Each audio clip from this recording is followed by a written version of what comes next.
Sri Kuberan TV அனைத்து நேயர்களுக்கும் திண்டுக்கல் ஹரியன் சர்மாவின் பணிவான வணக்கம். வருடாந்திர கிரகங்களான சனி ராகு கேதுக்களோடு குரு பகவான் இந்த வருஷம் 1/6/2026 என்ற பயிற்சியாய் மிதுனத்திலிருந்து கடகத்துக்கு செல்கிறார்.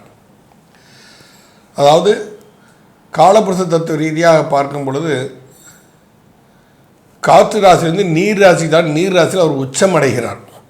அப்போ இந்த குரு உச்சம் பெறுவது பொதுவான விஷயங்களுக்கு நன்மையா தீமையா?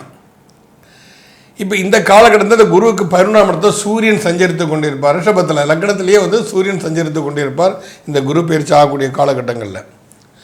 12ஆம் இடத்துல புதன் ஆட்சி பலம், சுக்கிரன் அதுக்கு நட்பு வீடு. 2ஆம் இடத்துல கேது இருக்குது, சற்று சில பாதிப்புகளை கொடுக்கும், குடும்பத்தை விட்டு பிரிக்கூட சூரியனெல்லாம் கொடுத்துரும். சூரியனும் சந்திரனும் நேருக்கு நேர் சஞ்சரித்து கொண்டிருக்கலாம், அதுவும் ரொம்ப யோகமான ஒரு விஷயந்தான். 10ஆம் இடத்துல ராகு இருக்கிறனால வெளிநாட்டு பயணங்கள் நல்லாக இருக்கும். 11ஆம் இடத்துல லக்ன யோகி ஆகிய தர்மகர்மா யோகத்துக்குடைய சனி பகவான் இங்கே நட்பு வீட்டில் உட்காந்துருக்கு, அதுவும் நல்ல விஷயம். அப்போ 12ஆம் இடத்துல செவ்வாய் ஆட்சி பலம். அப்போ லக்னத்துக்கு முன்னும் 2 ஆட்சிகரங்கள் இருக்கக்கூடிய இந்த காலகட்டங்களில் குரு பகவான் பல அற்புத நற்பலன்களையும் தருவார். காரணம் என்ன? குரு பகவான் இங்கு இந்த வருடத்தில் ராஜாவாக வருகிறார். இப்படிப்பட்ட தன்மையில் நம்ம என்னென்ன விஷயங்கள் எல்லாம் நம்ம கூட பகிர்ந்துக்கிறதுக்கு திரு பவானந்த் சக்திதாஸ் வந்திருக்கிறாரு. நிகழ்ச்சிக்குள்ளே நம்ம போகலாம். கடகராசி அன்பர்களே, உங்கள் ராசிக்கு 1/6/2026 முதல் குரு பகவான் ஜென்ம குருவாக உங்களுக்கு சஞ்சரிக்க போகிறார். இந்த ஜென்ம குருவாக சந்தரிக்கக்கூடிய இந்த காலகட்டங்கள் சற்று எச்சரிக்கை தேவை. ஏன்னா கடல், உங்கள் ராசியே கடல், கடலில் விளறவன் முத்தெடுக்கிறானா மூழ்கி போகிறானா அப்படின்னு ஒரு தன்மையெல்லாம் இருக்குது. இந்த தன்மையை நீங்கள் கொஞ்சம் பார்க்கணும். இப்போ ஜென்ம குரு அப்படின்னு இருக்கும்போது பல குழப்பங்களை கண்டிப்பாக உங்களுக்கு அது கொடுக்கும். இந்த குழப்பங்கள் என்ன செய்யும்? நம்மளை பார்த்தா கடலில் உங்களை மூழ்கடிச்சிடும், சோகத்தில் மூழ்கடிச்சிடும், பிரிவெளியில் உங்களை மூழ்கடிச்சிடும்.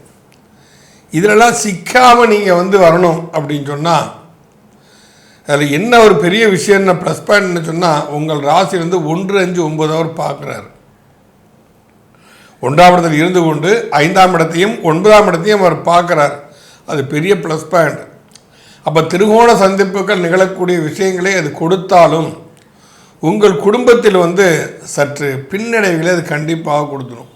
குடும்பத்தில் பிரச்சனையை உருவாக்கும், கணவன் மனைவிக்குள்ளே கருத்து வேறுபாடுகளை கொஞ்சம் உருவாக்கும். ஏன்னா எல்லா ராசிக்குமே 7ஆம் ராசி மாரக ராசி. அப்போ உங்கள் ராசியில் இருந்து கொண்டு குரு பகவான் 7ஆம் இடத்தை பார்க்குறாரு அப்படின்னு சொன்னால் அது சில பிரிவினைகளை கொடுக்கத்தான் செய்யும்.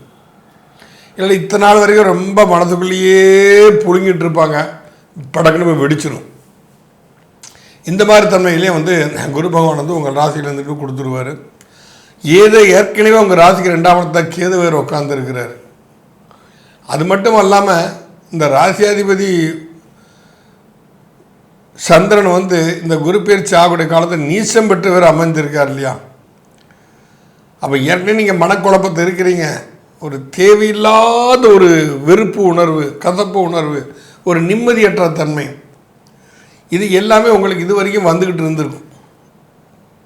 இதை நீங்கள் கொஞ்சம் எச்சரிக்கையோட கையாள்வது உங்களுக்கு சால சிறந்தது.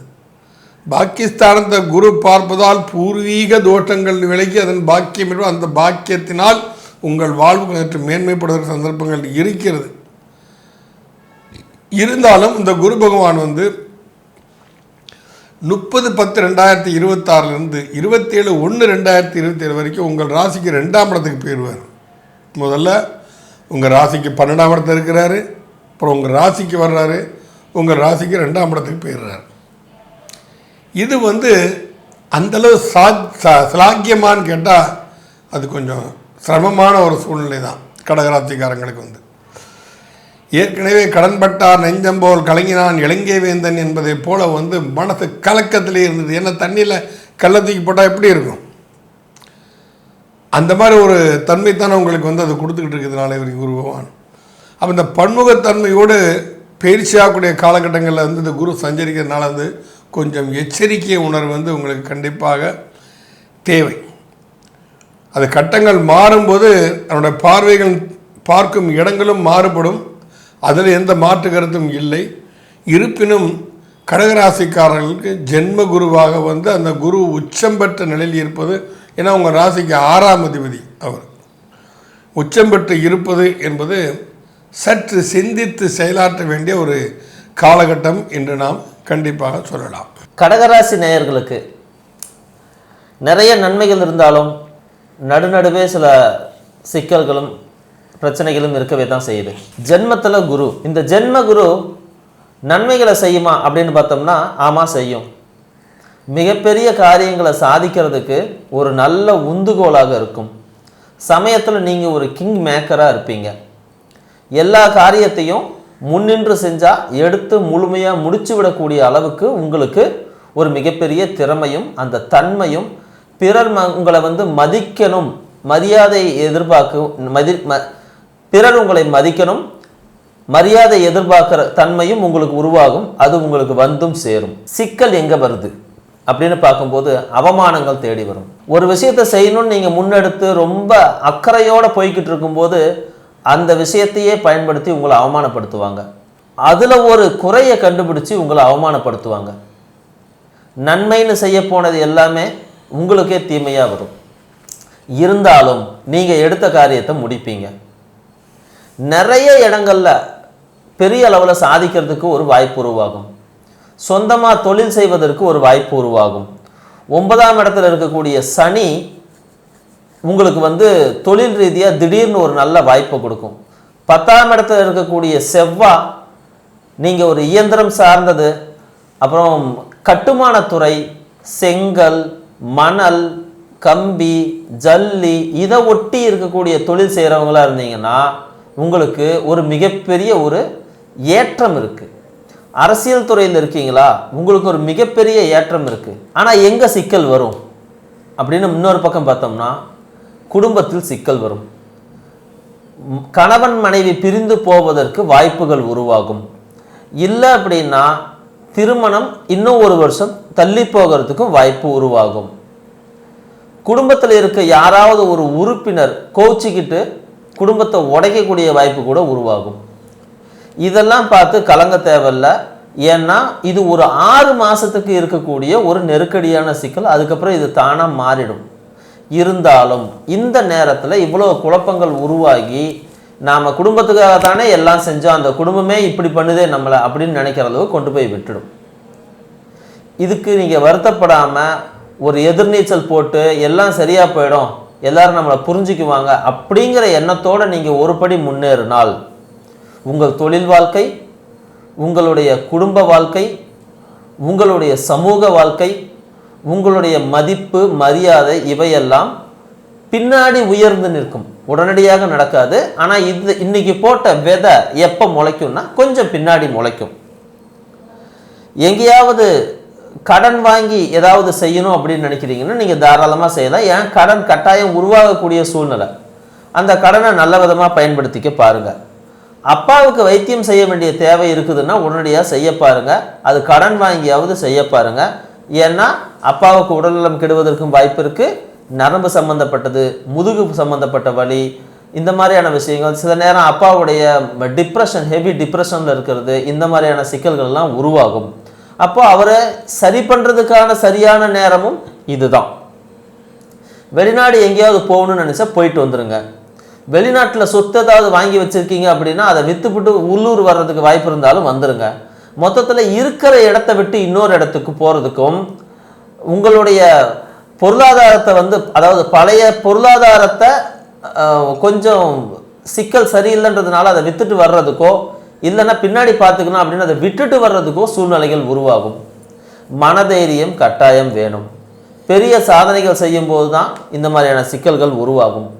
குழந்தைகள் கல்யாணம் உடனே ஆகிருக்குது அப்படின்னா உங்களுக்கு இந்த நேரத்தில் ஒரு கருக்கலைவு ஏற்படுறதுக்கு வாய்ப்பு இருக்குது. ஸோ அந்த வகையிலையும் கொஞ்சம் கவனமாக இருங்க. அப்படியே நடந்தாலும் பெருசாக கவலைப்பட வேண்டியதில்லை. அடுத்த 6 மாதம், அக்டோபர் மாதத்தில் மீண்டும் அந்த கரு உருவாகிறதுக்கான ஒரு அற்புதமான வாய்ப்பு கிடைக்கும். இப்போ குரு இருக்கிறது உச்சம் பெற்ற குருவாக இருந்தாலும் அடுத்த சிம்மத்திலிருந்து குரு வந்து உங்களுக்கு குழந்தையை கொடுக்கும்போது அந்த குழந்தை உங்கள் குடும்பத்துடைய பெயர், மரியாதை, கௌரவம், சுபிக்ஷம் இது எல்லாத்தையும் கொண்டு வரக்கூடிய சூழ்நிலையில் தான் அது அமையும்.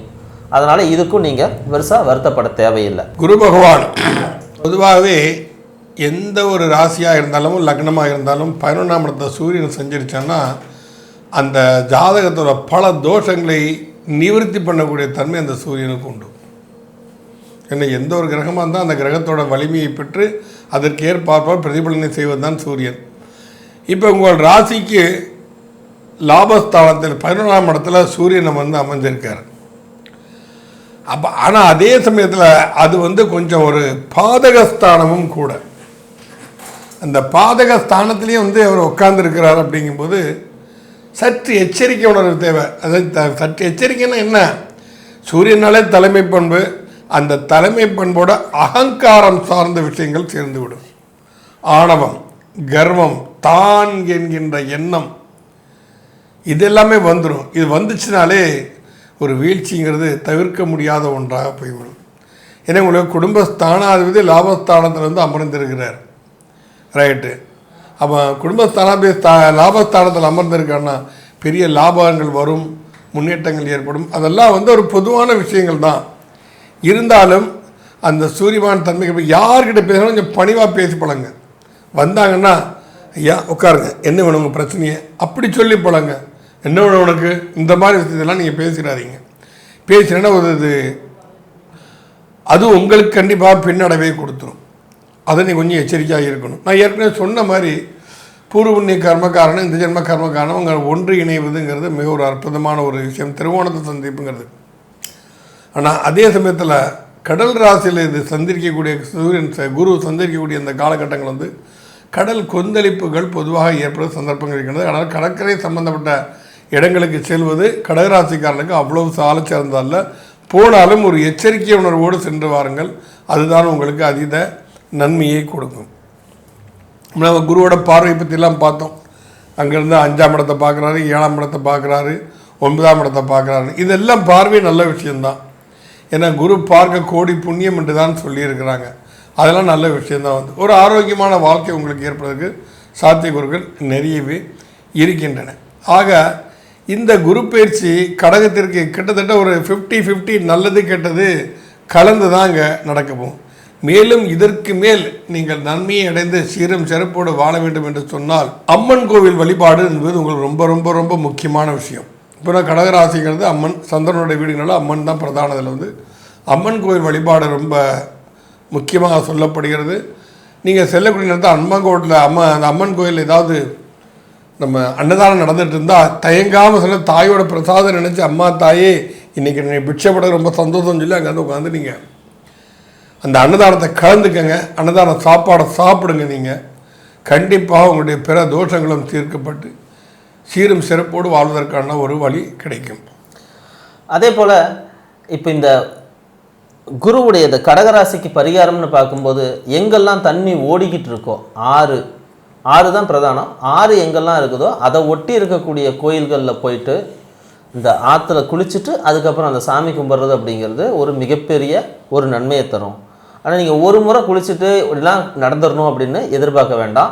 குறைஞ்சபட்சம் ஒரு 3 நாளாவது அங்கே தங்கி இருந்து அந்த 3 நாளும் குளிச்சுட்டு ஒரு வியாழக்கிழமை, அதாவது ஆரம்பிக்கக்கூடிய நாள் வந்து வியாழக்கிழமையாக இருக்கணும், இல்லைன்னா திங்கக்கிழமையாக இருக்கணும். இந்த ரெண்டில் ஏதாவது ஒரு நாளில் நீங்கள் முதல் நாளாக வச்சு 3 நாள் அங்கேயே தங்கியிருந்து ஆற்றுல குளிச்சுட்டு சாமி கும்பிடுங்க.